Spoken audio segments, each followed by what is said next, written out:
قال الله تبارك وتعالى في القرآن المجيد والفرقان الحميد ورفعنا لك ذكرك صدق الله العظيم کیا ہے صدق صادق المصدوق علیہ الصلوۃ والتسلیم ان اللہ وملائکته یصلون علی النبی یا ایھا الذین آمنوا صلوا علیہ وسلموا تسلیما اللهم صل على سيدنا مولانا شفيعنا وحبيبنا وطبيبنا ونبينا ومولانا محمد وعلى آله وصحبه وذريته وسلم صلاة والسلام عليك يا رسول الله صلى الله تعالى عليه وسلم۔ صوبہ جھارکھنڈ اس کے قصبہ مدھوپور میں آج کا یہ ایک روزہ گلشان جلسہ جو بنام عظمت مصطفیٰ کانفرنس کے نام سے منعقد کیا گیا ہے، جس میں میں اور آپ شریک ہیں۔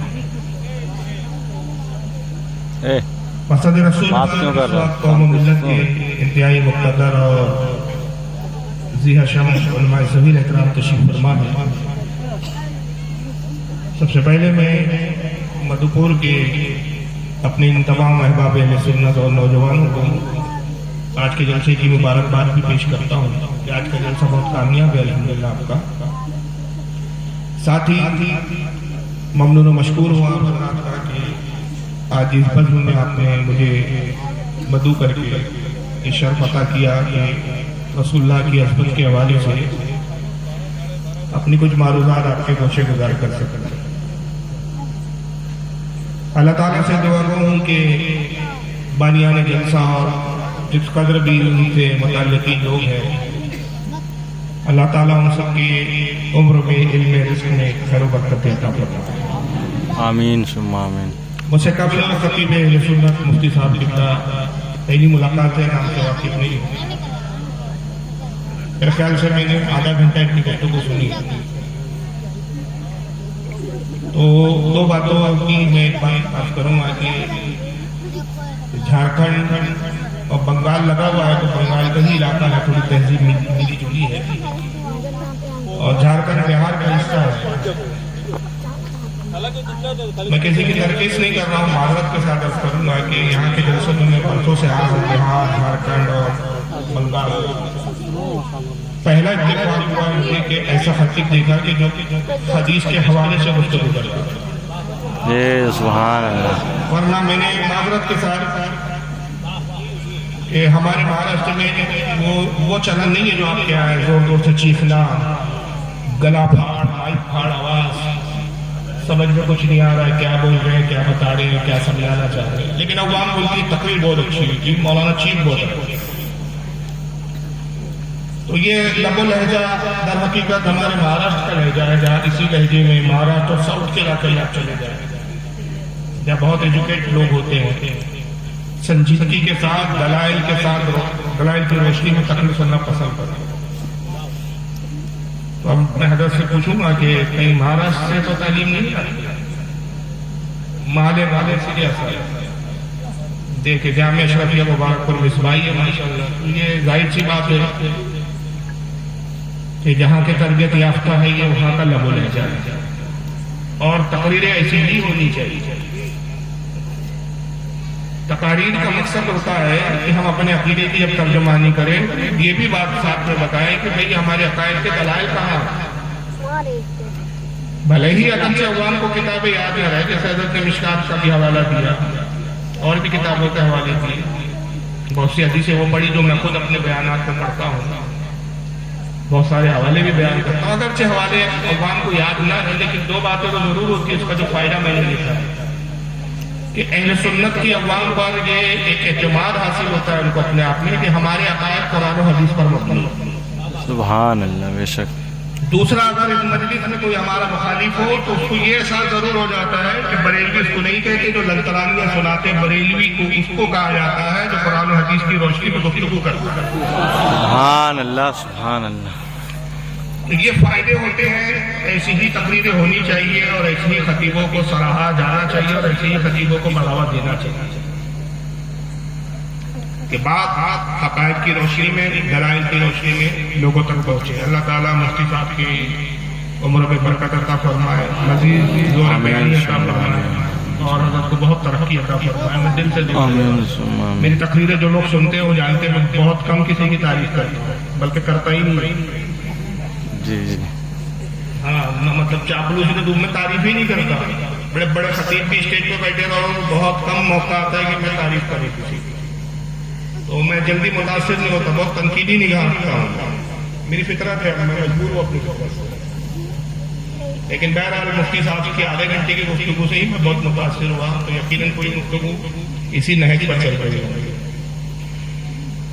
وقت کافی ہو گیا ہے، 12 بج رہے ہیں اس وقت میری گھڑی میں، زیادہ وقت نہیں لوں گا، چند باتیں ویڈیو کے ذریعے کچھ عقائد ان کے دکھا کر اور پھر اس کے جوابات میں جو ان کے اعتراضات ہیں، ہمارے کیا عقائد اور کن دلائل پر مبنی ہے، اسی پر میں گفتگو کروں گا۔ موضوع عظمت مصطفیٰ ہے تو بہت زبردست موضوع ہے یہ، اور بہت اچھا عنوان ہے، اس پر کہنے کا بہت دل چاہتا ہے، لیکن جب لیپ ٹاپ والا پروگرام ہوتا ہے تو میں کچھ ویڈیوز کے تحت بن جاتا ہوں، میدان میرے لیے زیادہ کھلا نہیں ہوتا، لیکن میں تمیری طور پر یہ عرض کروں کہ نبی پاک صلی اللہ تعالی علیہ وسلم کی جو عظمت بارگاہ رب العزت میں ہے وہ کسی پیغمبر کی نہیں۔ کائنات میں کسی کی عظمت کسی سے اتنی محبت پروردگار کو نہیں ہے جتنی اپنے حبیب محمد صلی اللہ علیہ وسلم۔ شعراء نے عظمت مصطفیٰ، فضائل مصطفیٰ، مناقب مصطفیٰ پر کتابیں کی کتابیں لکھی، جلدوں کی جلدیں لکھی، قلم خشک ہو گئے، قلم کی سیاہی روشنائی ختم ہو گئی، کرتاس کم پڑ گئے، لیکن مصطفیٰ صلی اللہ علیہ وسلم کی تعریف کا ایک باب بھی مکمل نہیں ہوا۔ شاہ عبدالحق موتی سے دہلوی رحمۃ اللہ تعالیٰ علیہ مدارج النبوت میں فرماتے ہیں، اس کی جلد نمبر 1 ہے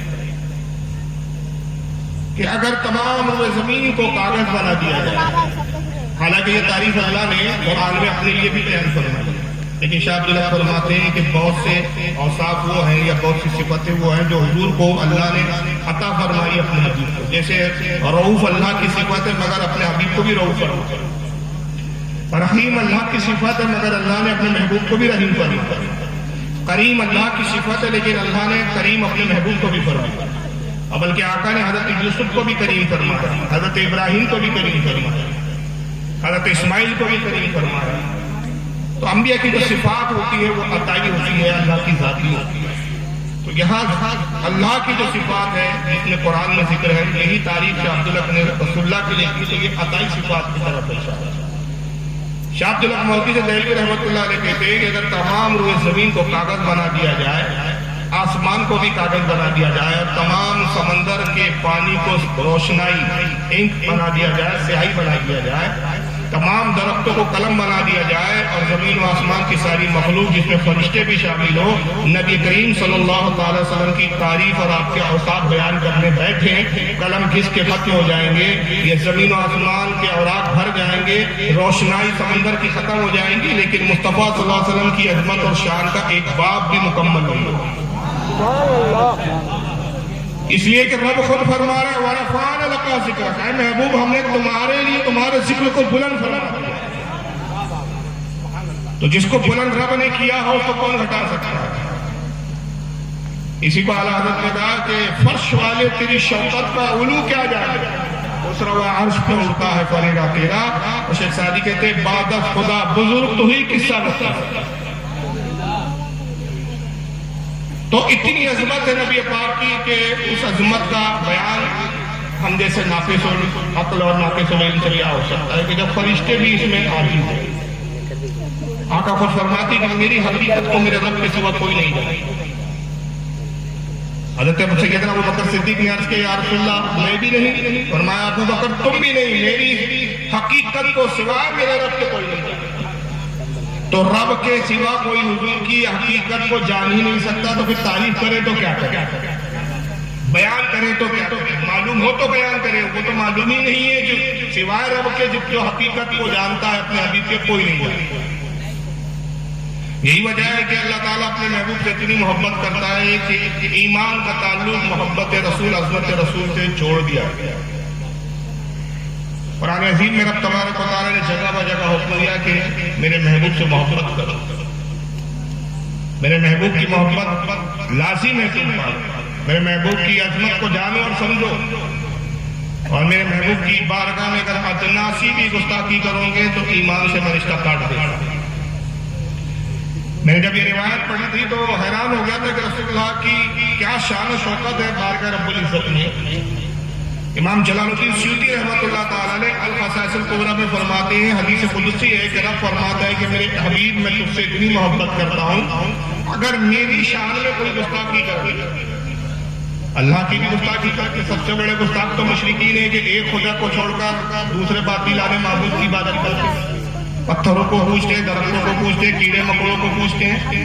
تو گویا اس طرح سے رب کی توہین ہے یہ کہ عبادت کے لائق اللہ ہے جس نے پیدا کیا, جو خالق و مالک ہے, جو رزاق ہے, جو رزق دیتا ہے, اسے چھوڑ کر اپنے ہاتھوں کے معبودوں کو پوجنا یہ رب کی ایک طرح سے توہین ہے.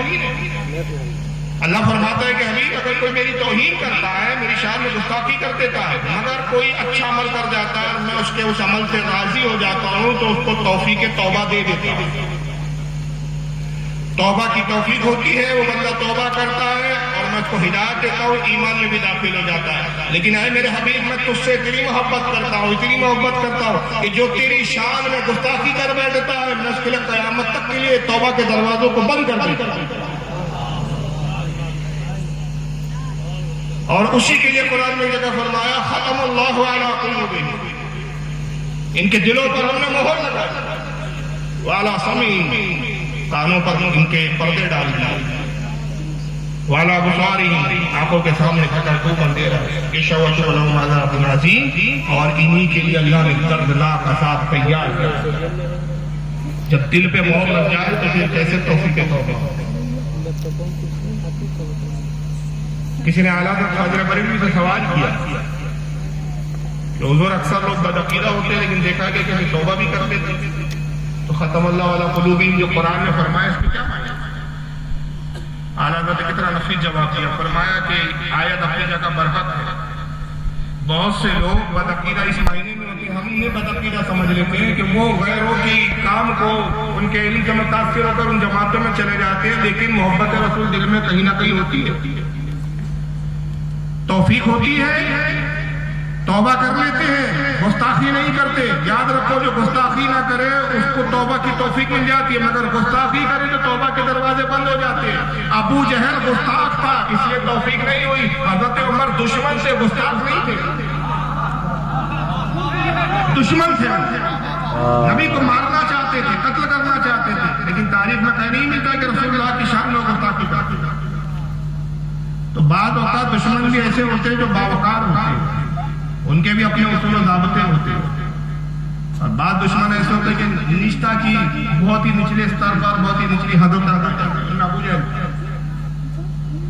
ان میں ابو جہل کے کچھ تولی کے ہوا خواہ تھے, یہ آئے دن رسول اللہ کی شان میں گستاخی کرتے اور کوئی موقع ایسا نہیں جانے دیتے کہ نبی پاک کی گستاخی نہ کرے, جہاں موقع ملے یہ چھوڑ دیں.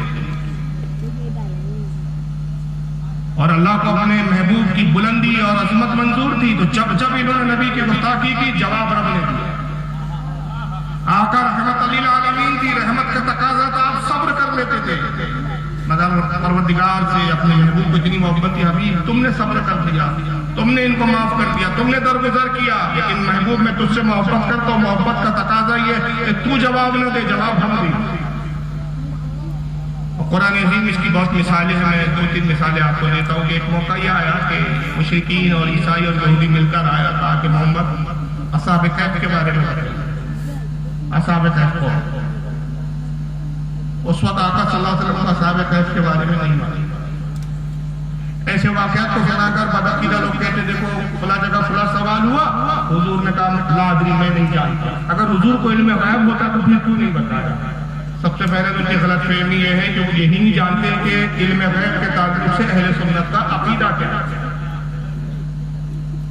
ہمارا عقیدہ یہ ہے کہ اعلان نبوت سے لے کر وصال نبی تک یہ پورا ٹائم اور پیریڈ ہے علم غیب کے عطا کیے جانے کا.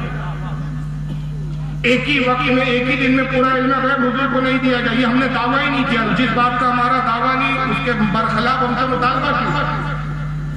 مطالبہ دعوے کے مطابق کیا جاتا ہے, دعوے کے برخلاف مطالبہ کرنا یہ خود جہالت. تو ہم یہ کہا کہتے ہیں کہ حضور کو ساری باتیں خود بخود معلوم تھی. اعلیٰ حضرت کہتے ہیں کہ جو رسول اللہ کا علم غیب کے بارے میں جانے کہ بے عطا الہی, اللہ کی عطا کے بغیر حضور ذرہ برابر بھی علم رکھتے وہ کافر ہے. ذرے کے برابر بھی رسول اللہ کو علم نہیں, بغیر اللہ کے بتائے بھی. مگر جو اللہ نے بتایا اور جو بتایا وصال مصطفیٰ تک پورے علم غیب کو اتنا عطا کیا کہ ما کانا وما یکون, جو کچھ ہو چکا وہ بھی بتا دیا, جو ہونے والا ہے وہ بھی بتا دیا. سبحان اللہ, سبحان. اب جو کچھ حوادثات ہے, جو کچھ ہو رہا ہے, جو کچھ مخلوقات پہ گزر رہا ہے, سب کی اطلاع مصطفیٰ صلی اللہ علیہ وسلم. تو اس وقت حضور کو نہیں معلوم تھا, تو حضور صلی اللہ علیہ وسلم نے کہا اچھا ایسا کرو کل آؤ, کل میں اصحاب کہف کے بارے میں. وہی کا صحیح چلا رک گیا, جبریل نہیں آئے. مشرکین آئے, ساتھ میں یہود و نصارہ بھی تھے. سوال یہودیوں نے کیا تھا, انہوں نے اپنی آسمانی کتابوں میں اصحاب کہف کے بارے میں پڑھا تھا. انہوں نے کہا محمد کیا کہتے ہیں اصحاب کہف کے بارے میں؟ کہا کل آؤ. آج جبریل نہیں آئے. دوسرے دن آئے, تیسرے دن آئے. حضور بار بار یہ کہتے رہے, سرکار پریشان کر رہے کہ وجہ کہ آخر جبریل آ کیوں نہیں رہے, وہی کیوں نہیں لا رہے. حضور پر اتنے کرب و درد کی کیفیت تھی کہ اس کا حال اور اس کا بیان ہماری زبان میں نہیں کر سکتا. مشرکین نے مذاق اڑایا, یہود و نصارہ نے مذاق اڑایا, اور مشرکین نے ایک جملہ کہا اس وقت, تو روایتوں میں آتا ہے وَوَدَّ رَبُّكَ مُحَمَّدٍ مُحَمَّدًا, محمد کے رب نے محمد کو چھوڑ دیا. محمد سے محمد کے رب کا تعلق ختم ہو گیا. یہ چھوٹی موٹی تہمت نہیں تھی, یہ چھوٹا موٹا طنز نہیں تھا, یہ بہت بڑا ٹرن تھا, بہت بڑا طنز تھا. گویا دوسرے لفظوں میں کہہ رہے ہیں کہ محمد سے پیغمبری کا عہدہ ہی ختم کر دیا گیا. محمد کا رب محمد سے ناراض ہو گیا, چھوڑ دیا محمد کو. اب جب یہ تانا دیا تو رسول اللہ صلی اللہ علیہ وسلم اور پریشان. بہرحال اس وقت پھر سورہ دوحہ یہ کچھ آیتیں نازل ہوئی, اور رب تبارک و تعالی نے فرمایا والضحیٰ, آپ کے رخ زیبا کی قسم. میں یہ تفصیلی ترجمہ کروں, آپ کے رخ زیبا کی قسم, واللیل اذا سجا, اور آپ کی زلف عنبری کی قسم کہ جب وہ بکھر جائے. ما ودعک ربک وما قلی, اے محبوب آپ کے رب نے آپ کو ہرگز وَلَلْآخِرَةُ خَيْرٌ لَكَ مِنَ الْأُولَىٰ, آپ کی ہر آنے والی ساتھ پچھلی ساتھ سے بہتر ہے. ابھی جس درجے پر ہے آپ اسی درجے پر ہے, مستقل نہیں ہے. جیسی ساتھ بڑی آپ کا درجہ بڑھا, دوسری ساتھ ایک درجہ بڑھا, ہر ساتھ میں ہر گھڑی میں آپ کا درجہ بڑھتا جا رہا ہے.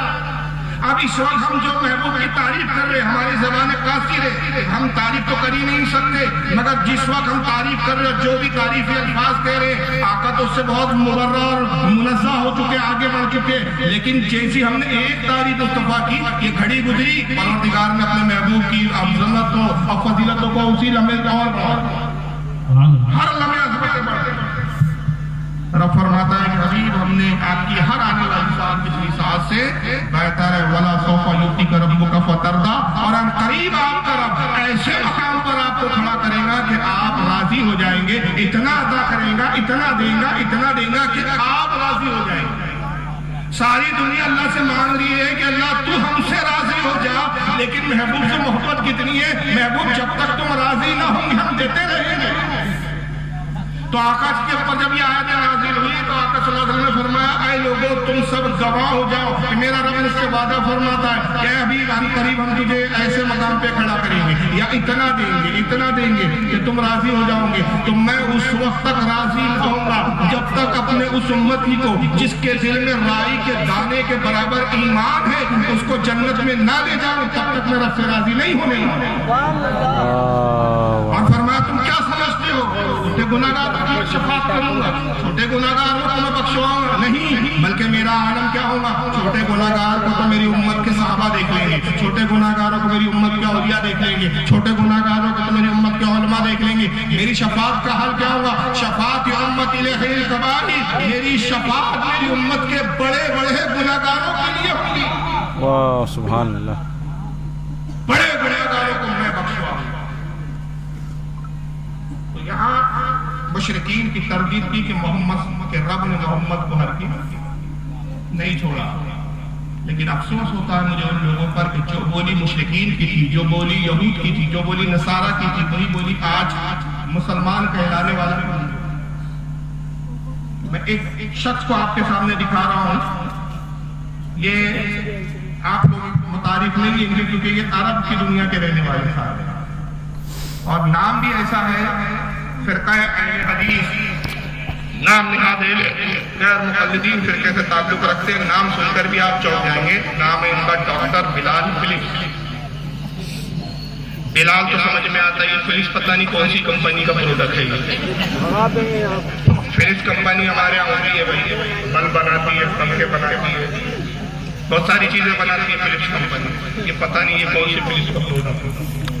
دن رات ہم پر یہ تانا زنی کرتے ہیں، مشرک قبر پجوا، مشرکین چادر چڑھاتے ہیں، مشرکین اپنے بتوں پہ چادر ڈالتے ہیں، ہم اپنے بزرگوں کی قبروں پہ ڈالتے ہیں۔ مشرکین جو ہے صاحب اپنے معبودوں کے غسل دیتے ہیں، پانی چڑھاتے ہیں، قبروں کو غسل دیتے ہیں۔ تم میں اور ان میں کوئی مشابہت نہیں، مگر بھول جاتے ہیں فلپس کن لوگوں کا نام ہے؟ یہ مسلمانوں کا تو نام نہیں ہے۔ آپ فلپس صاحب ذرا دیکھیے، وہی بولی بول رہے جو مشرکین نے کہا۔ یہ کس بات پر شرک بول رہے ذرا سنیے۔ Calling. We say, Ya Allah. If you say, Ya Rasulullah, you're involved in worshipping the Prophet Muhammad Sallallahu Alaihi Wasallam. That's why in the masjids where you see people like to put up these plates, ornate plates, it says, Ya Allah, Ya Rasulullah. This is wrong. اب یہ انگریزی کا فتویٰ تھا، انگریزوں سے لے کر آیا۔ بولی وہی ہے، بس الفاظوں کا تعین الگ ہے، الفاظ الگ ہے، لہجہ وہی ہے، فہم وہی ہے، بات وہی ہے۔ انہوں نے کہا کہ محمد کا رب سے محمد کا کوئی تعلق نہیں، محمد کے رب نے محمد کو چھوڑ دیا۔ اب یہ دیکھیں اللہ رسول میں کیسے جدائی ڈالنے کی بات کر رہے ہیں، کہتے قولی، ہم تو یوں پکارتے ہیں، جب بھی ہم کہتے ہیں پکارتے ہیں یا اللہ، ہم یا اللہ کہہ کر پکارتے ہیں اللہ تعالیٰ کو۔ If you say یا رسول اللہ، اور اگر آپ نے یا رسول اللہ کہہ کر پکارا، آپ نے کہا یا رسول اللہ، تو کیا ہوا؟ You are involved in the worshipping the Prophet محمد صلی اللہ علیہ وسلم، تو آپ نے محمد کو اللہ کی عبادت میں شریک کر دیا اور اس بنیاد پر آپ مشرک ہو گئے۔ یعنی اللہ کو الگ رکھو، رسول کو الگ رکھو، دونوں کو ملا نہیں سکتے آپ۔ یا اللہ کہہ سکتے، یا محمد نہیں کہہ سکتے، یا رسول اللہ نہیں کہہ سکتے۔ اگر آپ نے یا رسول اللہ کہہ دیا تو آپ نے اللہ کے ساتھ ملا دیا، اور اللہ کے ساتھ ملا دیا تو کیا ہو گیا؟ شرک ہو گیا۔ پھر شرک یہیں تک نہیں رکا، ان کا آگے بڑھا ان کا شرک۔ کہتے ہیں that why in masjid you see the people like to put up the plates, name plates، ایک سے یا اللہ، ایک سے یا رسول اللہ، this is wrong۔ کہتے ہیں آپ نے مسجدوں میں دیکھا ہوگا، نیم پلیٹ لگائی جاتی ہے، ٹکڑے لگائے جاتے ہیں، تصویر لگائی جاتی ہے، تصویر کے حصے پہ لکھا ہوتا ہے یا اللہ، دوسرے پہ لکھا ہوتا ہے یا رسول اللہ۔ تو یہ جو آپ نے تصویر لگائی، یہ بھی لگانا بھی غلط ہے، یہ بھی شرک۔ دو تختیاں اگر آپ نے یا اللہ یا رسول اللہ کی لگا دی تو غلط ہے۔ کیوں؟ آپ نے یا اللہ کے ساتھ یا رسول اللہ کیا تو گویا رسول کو اللہ کے ساتھ ملا۔ ان کا کہنے کا مطلب یہ نکلا، نتیجہ یہ نکلا کہ نہیں، اللہ رسول میں الگ الگ جدائی ہونی چاہیے۔ اس بنیاد پہ ہمیں مشرک قرار دیا۔ یعنی شرک اتنا آسان ہو گیا ان کا، بالکل شرک تو یہ چٹنی جیسے استعمال کرتا ہے آدمی کھانے میں، یہ ویسا شرک استعمال کرتا ہے۔ جب چیزا تھوڑا بولتے بولتے شرک لفظ کا چٹنی لے لیا، چاٹ لیا۔ اب کسی کو مشرک بنانا اتنا آسان ہو گیا ہے بھائی، کسی کو جہنم پہنچانا ہے تو زیادہ کوئی دشمنی نہیں کرنا ہے، اس کو تحفے میں ایسا ٹکڑا دے دو جس پہ یا اللہ لکھا ہو یا رسول اللہ لکھا ہو گیا وہ مشرک، وہ تصویر لگا کر ہی مشرک۔ حالانکہ یا رسول اللہ کہنا شرک نہیں ہے، یا رسول اللہ کا عین توحید ہے۔ پوچھے کیسے؟ یا رسول اللہ کے معنی کیا ہوئے؟ یا رسول اللہ، اے اللہ کے رسول، تو پہلے اللہ کو مانا پھر بعد میں رسول کو مانا۔ کس کا رسول کہا آپ نے؟ اللہ کا رسول۔ اللہ کا رسول کے معنی بھیجا ہوا، جس کو اللہ نے بھیجا، تو بھیجنے والی ذات اللہ کی ہے، جسے بھیجا جا رہا ہے رسول ہے، جو بھیجا جاتا ہے وہ مخلوق اور بندہ ہوتا ہے، خدا آنے جانے سے پاک۔ تو یہ تو توحید کا ذکر ہوا، اور صحابہ کرام تو یہی کہتے تھے، فدا کا بھی امی یا رسول اللہ، دھنرا بھی یا رسول اللہ، یا رسول اللہ کہتے تھے، تو کیا معاذ اللہ سارے صحابہ مشرک ہو گئے؟ اور اس بات کو کہتے ہوئے ایک لمحہ بھی انہوں نے نہیں سوچا کہ میں اتنی بڑی بیوقوفانہ بات بول رہا ہوں کہ اللہ رسول کو جدا جدا رکھو، ملا نہیں سکتے آپ نام کو، ورنہ شرک ہو جائے گا، ورنہ اللہ کی عبادت میں شریک کرنا ہو جائے گا نبی پاک صلی اللہ علیہ وسلم کو۔ یہ سوچا نہیں انہوں نے، بنا سوچے سمجھے فتویٰ دے دیا۔ میں آپ سے اب ایک سوال کرتا ہوں، اس سوال کا جواب اس کا جواب دوں گا۔ ایک غیر مسلم آپ کے پاس آتا ہے اور کہتا ہے میں مسلمان ہونا چاہتا ہوں، سب سے پہلا کام آپ کیا کریں؟ بولیے بولیے، کلمہ پڑھائیں۔ ارے بولیے بھائی، اجمے میں سمجھ میں آ رہی ہے یہ میری تقریر؟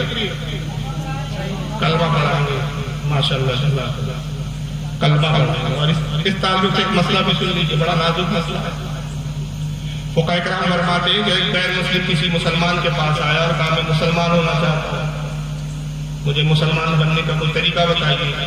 تو حکم یہ ہے کہ فوراً کلمہ پڑھا کے اس کو پہلے اسلام میں داخل کر دیں۔ ہر مسلمان کم از کم اتنا تو جانتا ہے کہ کلمہ کیا ہے۔ کیا ہے کلمہ؟ لا الہ الا اللہ محمد رسول اللہ۔ یہ پڑھا دے۔ اگر نعوذ باللہ استغفر اللہ کسی نے تاخیر کی اور کہا ایسا کرو یا غسل کر کر آؤ، کپڑے پہن کر آؤ، میں آپ کو مولانا کے پاس لے کے چلتا ہوں، مولانا کلمہ پڑھائیں گے، تو کہا کہتے ہیں جس نے یہ کہا، جس نے اس کو غسل کے لیے بھیجا یا توقف کیا، تاخیر کیا، وہ خود کافر ہے، اللہ، وہ مسلمان کافر ہوتا ہے۔ کیوں؟ دو وجہ ہے، یہ کہ جس نے اس کو بعد میں آنے کے لیے کہا یا اس کو ٹال دیا یا اسے کہا کہ غسل کر کے آؤ، مولانا کے پاس جاتا ہوں، خدا نہ خواستہ ہوں درمیان میں اس کا انتقال ہوگا تو اس کا کفر کا ذمہ دار ہو سکتا ہے۔ دوسری وجہ یہ بیان کی کہ جتنی دیر وہ غسل کرے گا، جتنی دیر کپڑے تبدیل کرے گا، جتنی دیر میں آئے گا جائے گا، تو یہ جو لمحات اس کے کفر میں گزر رہے ہیں، گویا اس لمحات اس کے کفر سے وہ راضی رہا، اور کفر سے رضا بھی جو ہے وہ کفر ہوتی ہے۔ بلکہ حکم شرعی یہ ہے کہ فوراً مسلمان جس حالت میں ہو، اگرچہ خود ناپاکی کی حالت میں بھی ہو، اس وقت اس کو کلمہ پڑھا کہے کہ بھائی پڑھ لو لا الہ الا اللہ محمد رسول اللہ، پھر اس کے بعد چاہے تو پھر کہے کہ بھائی آپ غسل کر لو، آپ اب چاہے تو کپڑے بدل لو، اب میرے ساتھ مولانا کے پاس چلو، میں اپنے عالم صاحب سے ملاتا ہوں، یہ سارے مرحلے بات کیے۔ اب کلمہ پڑھا کے آپ مسلمان کریں گے تو پتہ یہ چلا کہ کلمہ وہ چیز ہے جو کفر سے انسان کو اسلام کی طرف، ایمان کی طرف لے آتی ہے۔ کلمہ کیا ہے میں آپ کے سامنے دکھا دیتا ہوں، اسکرین پہ ذرا غور کریں آپ اسکرین پہ۔ کلمہ دیکھیں کیسا لکھا ہوتا ہے، کیسا پڑھا جاتا ہے، دکھ رہا ہے آپ کو؟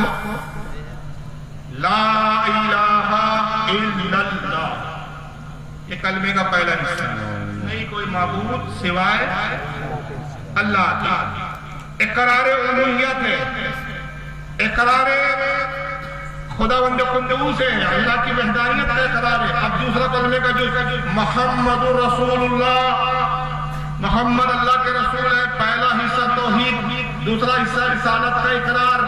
اللہ پر ایک کلمہ ختم ہوا، محمد سے شروع ہوا، اللہ محمد کو ذرا دیکھیے اسکرین پہ کیسے نظر آ رہا ہے، بولیے کیسے نظر آ رہا ہے؟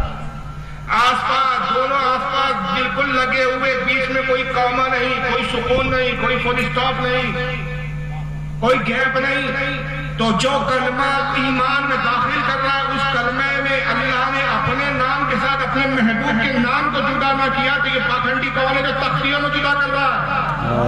سبحان اللہ، سبحان اللہ، اور اس کو کفر و شرک۔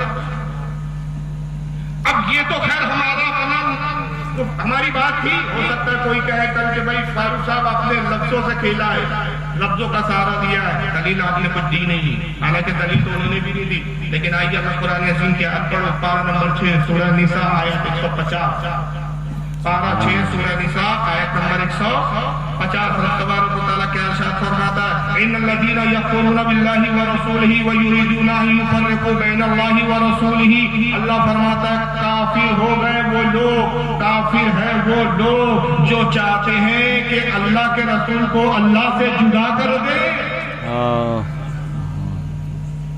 اللہ فرما رہا کافر وہ ہے جو اللہ سے اس کے محبوب کو جدا کرنا چاہتے ہیں۔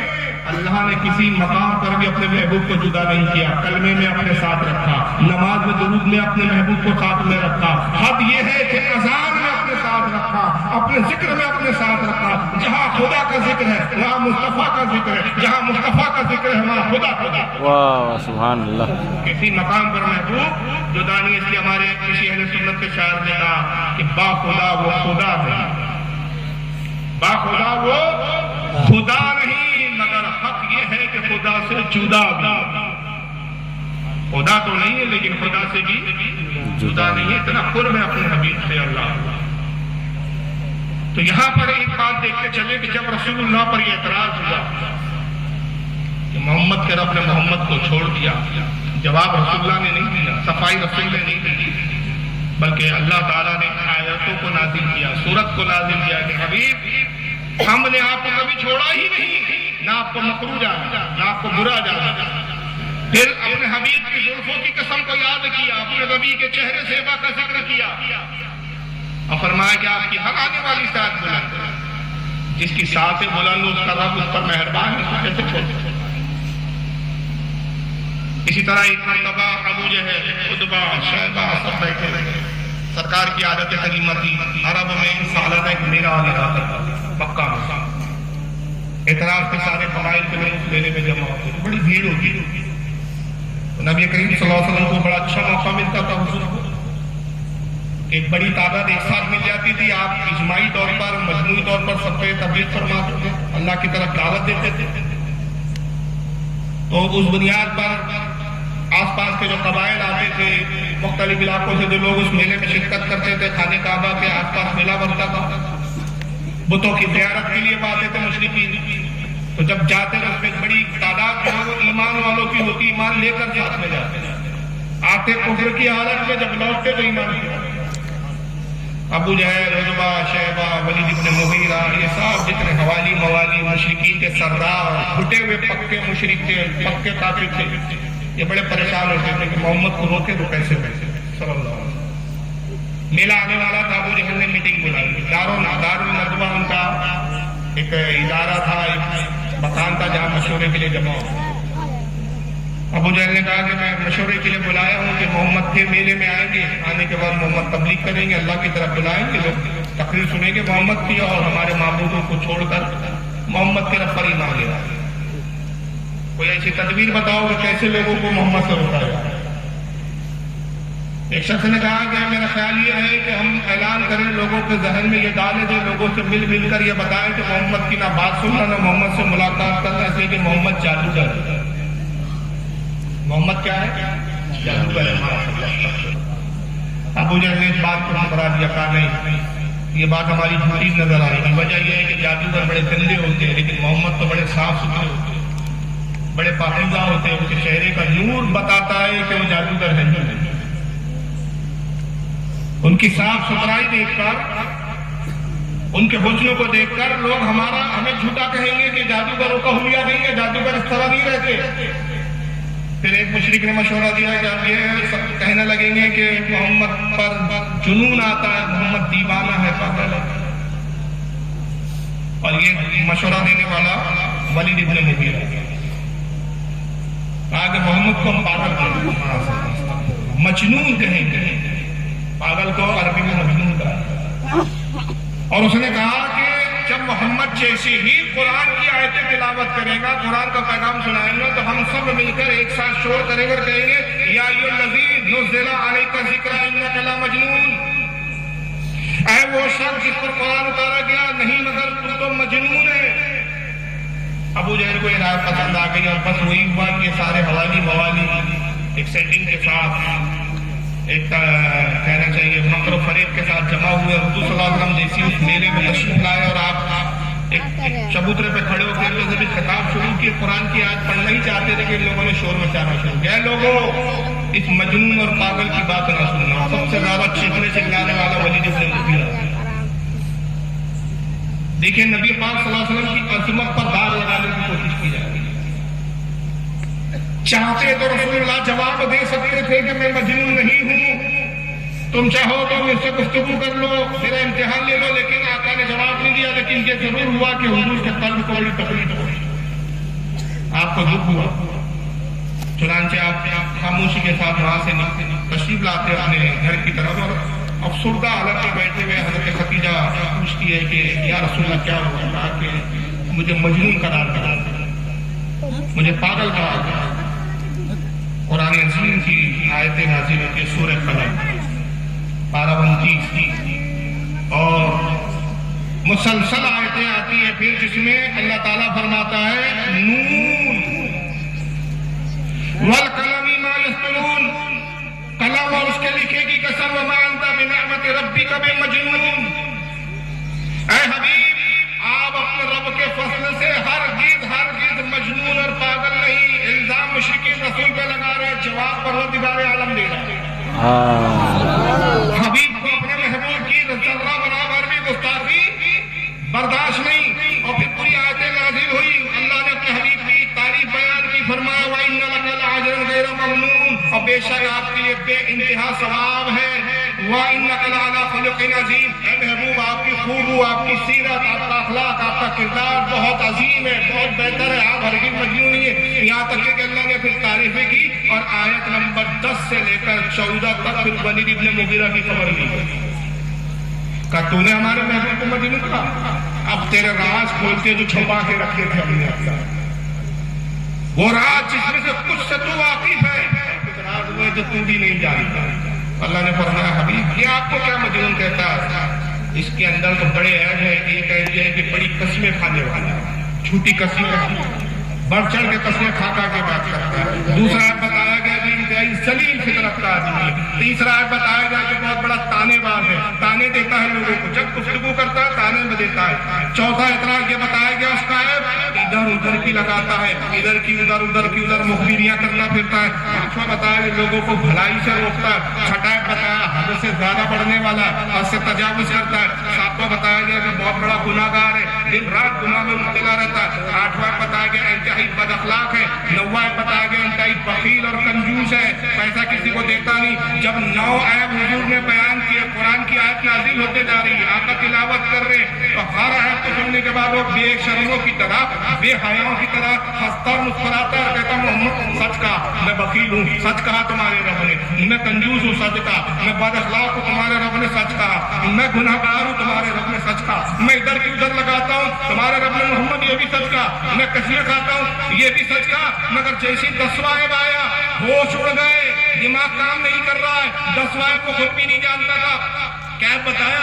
اللہ نے فرمایا اُتُلٍّ بَعْدَ ذَلِكَ زَنِيمٍ، اور اے حبیب اس کی اصل میں خطا ہے، حرام ہے، حلالی نہیں ہے، حرامی ہے۔ شکرا گیا میں حرامی ہوں، میرا باپ تو مغیرہ ہے، ولید ابن مغیرہ، نام ولید تھا، باپ کا نام کیا تھا؟ مغیرہ۔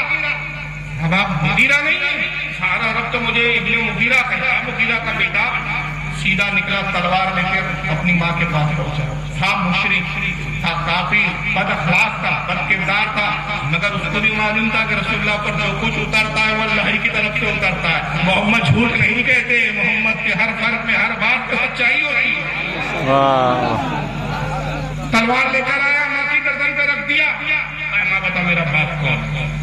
بیٹا مغیرہ کا جھوٹ کہتی ہے، اب تک تو نے مجھے پردے میں رکھا، میرا باپ ہرگز مغیرہ نہیں ہے، اس لیے کہ آج محمد پر اللہ کا کلام نازل ہوا، محمد کے رب نے میرے بارے میں کہا کہ میں مغیرہ کی اولاد میں میری اصل میں خطا ہے، میں نطفہ ناتحقیر ہوں، حرام زادہ ہوں۔ یہ اشرف علی تھانوی صاحب کا ترجمہ ہے، حرام زادہ۔ ہاں میں تھانوی صاحب کا ترجمہ، انہوں نے ترجمہ کیا کہ یہ حبیب یہ حرام زادہ، خود کر دیے ترجمہ سمجھے تو میں بتاؤں گا کون زیادہ.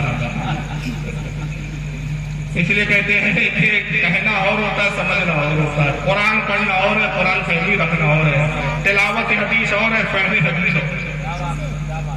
فرق ہوتا ہے. کہا کہ محمد کے رب میں کہا کہ اس پہ ترا یہ کہ یہ عیب تو ہے, اس پہ ترا یہ کہ حرام رہا. آدمی کا بتا میرا بات کہاں سامنے پایا سچ نہیں بتایا تو تیری گردن ماں اب میں چھپا نہیں سکتی, اس لیے کہ محمد کا رب کبھی جھوٹ نہیں کرے گا. تھوڑا سا رک جائے گی. ایک کتاب ہے یہاں پر, موضوع نہیں تھا, بات آگے. دو کتابیں ہیں, ایک البراہین القاطعہ لکھنے والے خلیل احمد تنویری, دوسری کتاب ہے فتاوی رشیدیہ, یہ بھی تیمور سے موضوع. میں رکا اور آدمی جس کو دیکھنا ہوئی بات ہے قیام کا پر آ کر دیکھیں. فتاوی رشیدیہ رشید احمد گنگوئی صاحب کی, دونوں دیوبند کے بہت بڑے آدمی ہیں. رشید احمد گنگوئی تبلیغی جماعت کے بانی مولوی الیاس کاندہلی کے پیر و مرشد. خلیل احمد امبیڈکری تبلیغی جماعت کے بانی مولوی الیاس کاندہلی کے استاد محترم ہیں. جب عبارتیں پیش کرو تو کہتے ہیں دیوبندی فوراً کہہ دیتے ہمارا ان سے کوئی رشتہ نہیں. میں کہتا عجیب بات ہے یار, خاندان تمہارا ہے, رشتے ہمیں بتانے پڑتے ہیں, سب تمہارے کو ہمارے پاس رکھنا پڑتا ہے. صدر تمہارے ہم کو سنبھال کے رکھنا, رشتے ناطے سب ہے تمہارے. دونوں حضرات کیا لکھتے ہیں, اللہ جھوٹ بول سکتا ہے معاذ اللہ. اور رشید احمد گنگوئی اس کتاب میں فتاوی رشیدیہ میں لکھتے ہیں کہ امکان کذب باری تعالیٰ تحت قدرت باری تعالیٰ ہے. کذب تحت قدرت باری تعالیٰ ہے, کیوں نہ ہو وہ علی کل شیء قدیر. بڑی گاڑی اردو میں لکھی, عوام بیچاری پڑھتی ہے سمجھ نہیں پاتی. تو کہتی ہے ہم نے تو مولانا تو کہہ رہے تھے اللہ جھوٹ بول سکتا ہے, ہم نے تو کتاب دیکھی ہمیں تو ملا ہی نہیں کہیں. ارے بھائی صاحب یہی تو دشمنوں کی چال ہوتی ہے. جاسوس جب کوئی بات کرتا ہے جن کو پیغام پہنچانا ہے تو کھلی زبان میں نہیں پہنچاتا, کوڈ ورڈ استعمال کرتا ہے کہ میرے اپنے لوگ سمجھ لیں. اور جاسوسوں کی لینگویج سمجھنے کے لیے حکومت بھی ایک خاص اسپیشل محکمہ بناتی ہے, ڈپارٹمنٹ بناتی ہے کہ جو ان کی لینگویجوں کو سمجھتے ہیں. تو اللہ نے اہل سنت میں علماء کا ایک محکمہ بنایا جو ان کے کوڈ ورڈوں کو پکڑتے ہیں اور عوام کو بتاتے ہیں کہ وہ جاسوس ہے جو تمہارے درمیان میں آ کے تمہارے اہل سنت و جماعت کو تباہ کرتا ہے. کہتے ہیں کہ امکان کذب جو ہے کذب یعنی جھوٹ بولنا تحت قدرت باری تعالیٰ, یعنی اللہ کی قدرت کے تحت ہے, اللہ کے اختیار میں, اللہ چاہے تو جھوٹ بول سکتا ہے. کیوں نہ بولے جھوٹ اللہ, کہ وہ جب قرآن میں کہتا ہے وَهُوَ عَلَىٰ كُلِّ شَيْءٍ قَدِيرٌ, تو وہی ہے جو ہر چیز پر قادر ہے. جب ہر چیز پر قادر ہے تو جھوٹ بولنے پر بھی قادر ہے. آج کے ان مسلم کہلانے والوں کا عقیدہ ہے کہ اللہ جھوٹ بول سکتا ہے, مگر دیکھیے ولید بن مغیرہ کی ماں کفر کی عالم میں وہ بھی کہتی ہے کہ محمد کا رب جھوٹ نہیں بول سکتا. سبحان اللہ. اگر اس نے کہا ہے کہ تو حرامی ہے تو اب راز مجھے کھولنا ہی پڑے گا, اب بہانے نہیں چلیں گے. کیا بیٹا حقیقت یہ ہے کہ تیرا باپ مغیرہ نامرد تھا, عورت کی قابل نہیں تھا, دولت بہت تھی, مال بہت تھا. مجھے اندیشہ ہوا کہ اگر اولاد پیدا نہ ہوئی یہ مر جائے گا کم وقت تو اس کے بھتیجے ساری دولت پر قبضہ کر لیں گے, مجھے کیا ملے گا. تو میں نے یہ کیا کہ پوشیدگی کے ساتھ چھپ کر ایک چراغے سے بدکاری کی, اس سے تو گئے اور یہی بتایا میں نے لوگوں کو کہ مغیرہ کی اولاد ہے. مغیرہ خود یہی سمجھتا رہا میری اولاد ہے, لیکن میں ہی جانتی ہوں کہ تو چراغے کی اولاد ہے. ساری ہوا نکلنے والی ابن مغیرہ کی. اور یہاں قرآن نے مجاز دیا کہ جو ہمارے حبیب کا گستاخ ہوتا ہے نسخے میں کہیں نہ کہیں خامی ہوتی ہے. اب ایک جملہ ذرا سن لیجیے کہ ولید ابن مغیرہ کا باپ مغیرہ نہیں تھا, وہ حرام زادہ تھا, حرامی تھا. عرب میں کسی کو نہیں معلوم تھا سوائے اس کی ماں کے اور اس چراغے کے. اللہ نے بھی اس عیب کو دبا کے رکھا, چھپا کے رکھا. اگرچہ مشرک ہے مگر اس عیب کو ظاہر نہیں کیا. عیب کو کب ظاہر کیا؟ اس وقت ظاہر کیا کہ جب اس نے نبی کی گستاخی کی تو اللہ نے پیغام دیا کسی کو برا کہنے کی ضرورت نہیں, مگر جب میرے محبوب کی شان سے ادنا بھی توہین کرو تو حرامی کہنے سے بھی پیچھے نہ ہٹو. نعرہ تکبیر, نعرہ رسالت, عظمت مصطفیٰ علامہ فاروق خان رضوی زندہ باد. یہی وجہ ہے کہ بعض ہوتا ہے جب ہمارے علماء بدعقیدوں کے لیے سخت جملے استعمال کر لیتے ہیں تو ہماری قوم کو شکایت ہوتی ہے. بیچ میں ہمارا طبقہ ہوتا ہے جو آج تک طے کر نہیں پا رہا ہے کہ کدھر جانا ہے. 50-50 آدھے ادھر آدھے یہ بھی جن کا شیوا بن چکا ہے کسی کو برا نہ کہو. قرآن آپ سے بڑا کام ہے. جی بڑا ہوتا تو پتا چلتا کہ گستاخ نبی کو اللہ حرام ہی کرتا ہے. اور صرف اللہ نے نہیں کہا. اگر بزرگوں کی تعلیم پر میں گفتگو کروں, حضرت فرید الدین عطار رحمۃ اللہ علیہ اہل سنت کے صوفی بزرگ گزرے, بہت بڑے بزرگ گزرے. ان کی تذکرۃ الاولیاء بڑی مشہور معروف کتاب ہے. اس کے اندر صفحہ نمبر اس کا تذکرۃ الاولیاء کا 139 ہے. 627 ہجری میں حضرت شیخ فرید الدین عطار کا انتقال ہوا, جن کا نام محمد بن ابی بکر عطار تھا. محمد بن ابی بکر ابراہیم عطار. کب کے ہیں یہ؟ 600 بولیے 627 ہجری میں. اعلیٰ حضرت پیدا ہوئے تھے. اعلیٰ حضرت لبا پیدا ہوئے تھے, حالت کے دادا پیدا ہوئے تھے, پردادا لکڑ دادا چھکڑ دادا نہیں تھے. تو یہ الزام جھوٹا لگایا جاتا ہے کہ یہ جو لب و لہجے یہ بریلویوں کے. جی نہیں, یہ پہلے کے بزرگ روایتیں لکھتے آ رہے. امام اعظم ابو حنیفہ رضی اللہ تعالیٰ عنہ کی مجلس تھی. امام اعظم درس دے رہے ہیں, تقریر فرما رہے ہیں.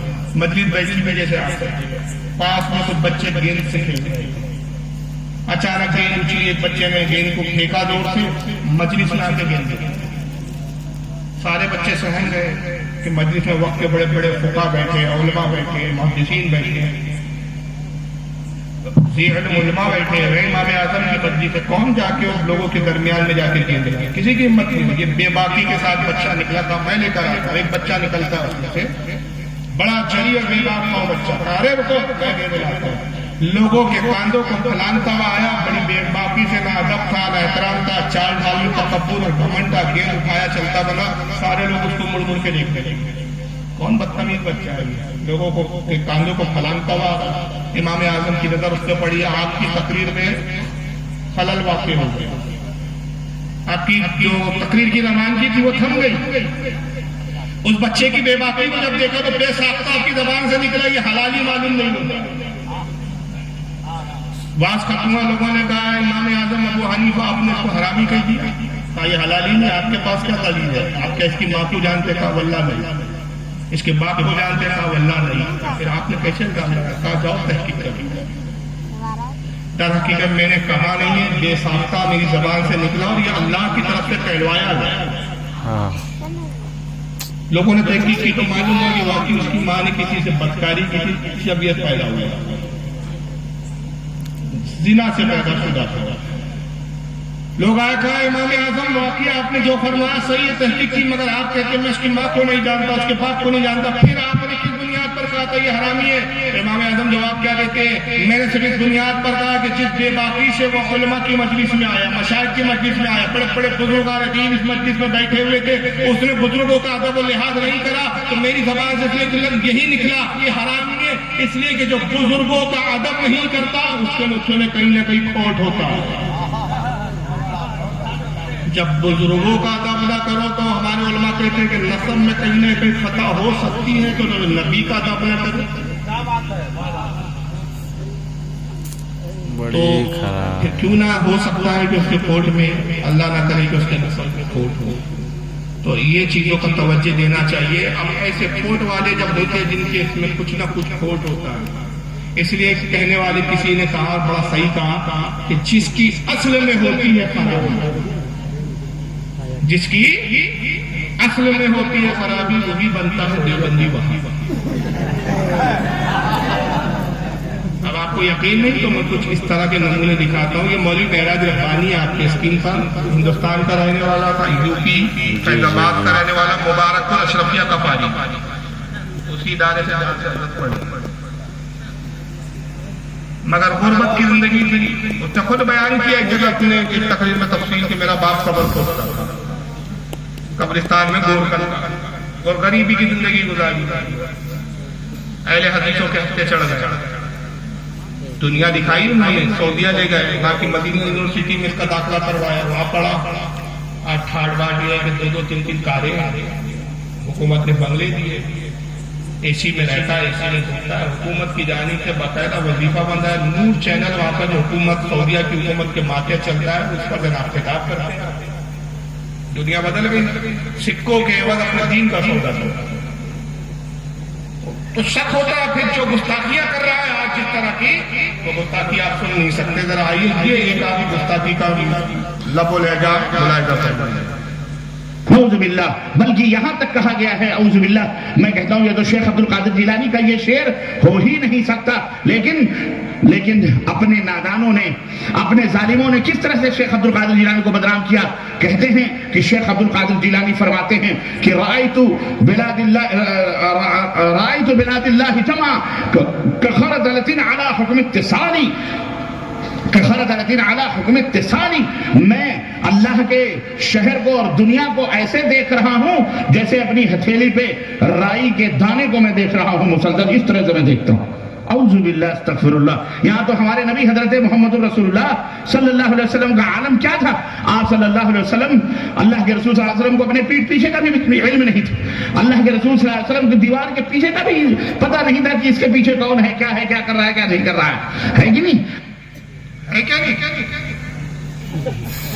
شیخ عبد القادر جیلانی رحمۃ اللہ کا شعر ہو ہی نہیں سکتا. جس شعر کی طرف اشارہ ہے اس پر میں نے بار کو چیلنج کیا. ایک تقریب میں کہتا ہے یہ شعر تو چھوڑو، یہ پورا قصیدہ بہت صاف کریں. اصل میں پہلے تھوڑا سمجھانا پڑے گا آپ کو، علماء سمجھ گئے کیا ہے. سرکار غوث اعظم نے ایک قصیدہ لکھا ہے جس کو عربی زبان میں قصیدہ، جس کو کہتے ہیں قصیدہ خمریہ، اور مشہور و معروف ہے قصیدہ غوثیہ کے لیے. بڑے بڑے علماء نے اس کے جو ہے ترجمے کیے، حتیٰ کہ اعلیٰ حضرت نے ہدایت بخشش میں فارسی میں منظوم اس کا ترجمہ کیا. منظوم کہتے ہیں فارسی میں اشعاروں میں ترجمہ کیا. بڑے بڑے علماء نے اس کی سندیں دی. ملا علی قاری جیسے شخص نے بہت بڑے وقت کے موتی سے حنفی المسلک ہے، انہوں نے قصیدہ غوثیہ کا ذکر کیا. علامہ عبداللہ یافعی نے کیا. یہ خبیث کہتا ہے کہ یہ غوث پاک کا قصیدہ ہی نہیں ہے. وجہ کیا ہے؟ یہ ہر اس چیز کا انکار کر دیتے ہیں جو ان کے عقیدے کے خلاف ہوتی ہے. اب غوث اعظم نے اس قصیدے میں کیا کیا؟ سرکار غوث اعظم نے خود اپنے کلام پاک سے لکھا، اپنی عظمت اور اپنی شان قصیدے کے ذریعے بیان کیے کہ اللہ نے مجھے کیا کیا مقام دیے. بڑا لمبا چوڑا قصیدہ ہے، جی چاہ رہا ہے ایک دو شعر میں بھی سنا دوں. اس کے اوپر ایک شعر پہ تنقید کیا، اس کے بعد میں آتے ہیں. غوث اعظم کہتے ہیں مریدی لا تقف اللہ ربی اتانی رفت نلت المنان، اے میرے مرید کسی سے خوف زدہ نہ ہو، میں تیرا شیخ اور اللہ نے مجھے بڑے بلند مقام عطا. مریدی لا تقف اللہ، مریدی لا تقف واشی فعیدی عزوم القاتل عند القتالی، اے میرے مرید کسی چگل خور سے خوف زدہ نہ ہو، میرے پاس تیز تلوار ہے جو خون گوشت کاٹنا اور خون بالا ہونا. وَلَوْ قَيْتُ سِرِّ فَوْقَ مَيْتِنِ اِقَامَ بِقُدْرَتِ مولا تعالی، اللہ نے مجھے اپنے رازوں سے واقف کیا، اور اللہ کے رازوں میں سے اگر ایک راز میں مردے پہ ظاہر کر دوں تو اللہ کی قدرت سے وہ زندہ ہو جائے. سبحان اللہ. یہ میرا مقام ہے. اسی میں شعر کہتے ہوئے کہتے ہیں، وہ شعر بھی غلط پڑھا رہا ہے تو پڑھ رہا ہے تو نہیں، نظر تو ہے. نظر تو الی بلاد اللہ جمع کخردلۃ علی حکم اتصال، میں اللہ کے تمام شہروں کو، اللہ کے تمام ملکوں کو ایسے دیکھ رہا ہوں جیسے میرے ہتھیلی میں رائی کا دانہ رکھا ہوا ہو. سبحان اللہ سبحان اللہ. یہ غوث اعظم کے امتحان ہے جو نبی کے صدقے میں ملا، نبی کی بارگاہ سے ملا. جب سرکار غوث اعظم تمام دنیا کے شہروں کو، تمام دنیا کے ملکوں کو ہتھیلی میں رائی کے دانے کی طرف دیکھ رہے ہیں تو ہمارے آپ کے کتنا دیکھ رہے ہیں. ان صاحب کے پیٹ میں درد ہو گیا، غالباً نسب ان کا ولید ابن مغیرہ سے ملتا ہوتا، تو کہنے لگے یہ شیخ عبد القادر جیلانی کا شعر ہو ہی نہیں سکتا. کیوں نہیں ہو سکتا؟ ارے غوث اعظم کیسے کہہ سکتے ہیں کہ میں اللہ کے شہروں کو رائی کے دانے کی طرح دیکھ رہا ہوں؟ ہمارے نبی کا تو یہ حال تھا کہ پیٹھ کے پیچھے کی خبر نہیں تھی، معاذ اللہ، دیوار کے پیچھے کی خبر نہیں تھی کہ دیوار کے پیچھے کیا ہو رہا ہے. اور یہی بولی آج ہر بدعقیدہ دور، دلیل اس کے پیچھے کچھ بھائی دلیل کیا ہے کہ حضور کو دیوار کے پیچھے کا علم ہے؟ نہیں، وہ تو بس ہمارے مولوی نے ان کو سکھایا ہے. تو بے عشق محمد پڑھتے ہیں یہ بخاری، آتا ہے بخاری، ان کو بخاری نہیں آتی. آئیے صحیح بخاری دیکھیں، اسکرین پہ میں دکھا رہا ہوں آپ کو، عربی نسخہ آپ کے سامنے انہی کے آقا چھپا ہوا، سعودی عرب سے ریاض سے چھپا، دارالسلام کا. صحیح بخاری کتاب الصلاۃ حدیث نمبر 418. حضرت سیدنا ابو ہریرہ رضی اللہ تعالیٰ عنہ سے روایت ہے، عن ابی ہریرہ ان رسول اللہ صلی اللہ علیہ وسلم قال هل ترون قبلتی ها هنا. یہ بخاری میں تو مختصر الفاظ میں، لیکن امام ابن حجر عسقلانی، امام شہاب الدین قسطلانی ارشاد الساری میں، امام ابن حجر عسقلانی فتح الباری شرح البخاری میں، اور جتنے شارحین ہیں سب نے اس حدیث کی جب شرح کی تو کہا کہ اصل میں واقعہ یہ حدیث کا تعلق اس واقعے سے ہے کہ آقا صلی اللہ تعالی وسلم نماز پڑھا. حضور کا رخ قبلے کی طرف میں، پیچھے جو مقتدی صحابہ کرام نماز پڑھ رہے تھے تو اس میں بعض صحابہ کا نماز میں دل نہیں لگ رہا. ہوتا ہے انسانی طرف نماز میں دل کا خیال کرتے ہیں. بعض لوگ اس میں اپنے داڑھیوں سے بھی کھلا رہے ہیں، گرمی کے دن کے